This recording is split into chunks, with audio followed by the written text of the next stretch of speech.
सुषमा की सफाई देने के एक दिन बाद सोनिया गांधी और राहुल गांधी ने आज सुषमा पर हमला बोला। राहुल ने पूछा कि सुषमा देश को बताएं कि ललित मोदी से कितना पैसा मिला, जबकि सोनिया ने सुषमा को ड्रामेबाज बता दिया।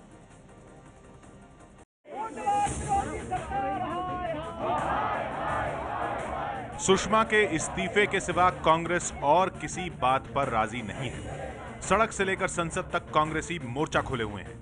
अब तो सुषमा पर मदद के बदले पैसे लेने के आरोप भी राहुल गांधी ने लगा दिए हैं। जब भी चोरी होती है, चोर छुप के आते हैं। सुषमा जी ने जो काम किया है, छुप के किया है। जब भी चोरी होती है, पैसा कहीं से कहीं जाता है। सुषमा जी के परिवार को, पति को और उनकी बेटी को ललित मोदी जी ने पैसा दिया है। वो देश को बता दें कितना पैसा उनको मिला है। ललित मोदी की एक दिन पहले ही सदन में सुषमा ने मानवीय आधार पर ललित मोदी की मदद की बात कबूली थी, लेकिन सुषमा का यही कबूलनामा अब उनकी कुर्सी के लिए खतरा बन गया है। और ये संदेश मैंने जो भेजा वो शुद्ध मानवीय आधार पर भेजा। ये इतना बड़ा मानवीय संवेदना का केस है जहां ललित मोदी की मदद नहीं हुई, मदद उस पत्नी की हुई जो भारतीय नागरिक है, जो किसी अपराध में लिप्त नहीं है। इस तरह की महिला की मदद करना यदि गुनाह है तो मैं कहना चाहती हूं कि यह गुनाह मैंने किया है।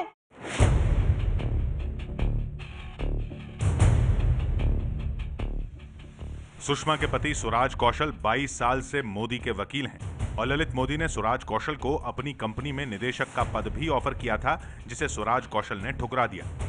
सुषमा की बेटी बांसुरी सुराज ललित मोदी की लीगल टीम का हिस्सा रह चुकी हैं और ललित मोदी के जिस पासपोर्ट केस में भारत सरकार हारी थी, उसी केस में बांसुरी वकील रही, जिसे बाद में भारत सरकार ने चैलेंज नहीं किया था। पहले इस्तीफे की मांग और अब घूस का आरोप, लेकिन सरकार साफ कर चुकी है कि सुषमा का इस्तीफा नहीं होगा। राहुल ने पैसे लेने का आरोप लगाया तो सोनिया ने सुषमा को ड्रामेबाज बता दिया।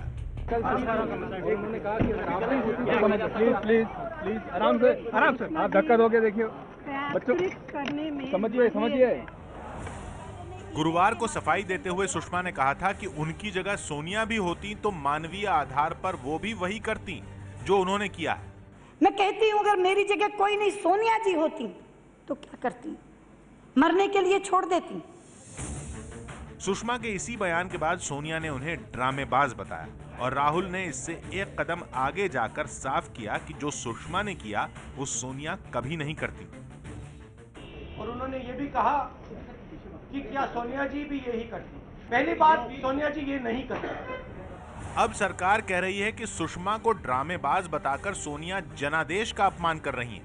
उन्होंने चुनौती दी है कि अगर एक भी कागज संभव हो तो लाकर दिखाएं। शायद लोकसभा से और डिस्कशन से कांग्रेस पार्टी इसीलिए दूर भाग रही है क्योंकि उनके आरोपों का उनके पास कोई प्रमाण नहीं। संसद से लेकर सड़क तक कांग्रेस सुषमा के खिलाफ मोर्चा खोले हुए। सोशल मीडिया पर तो बहस चल रही है कि कांग्रेस पुराना हिसाब चुकता कर रही है। सुषमा की वजह से ही संसद ठप है, कोई काम नहीं हो रहा, तमाम बिल अटके पड़े हैं और सरकार विरोध के आगे बेबस दिख रही है।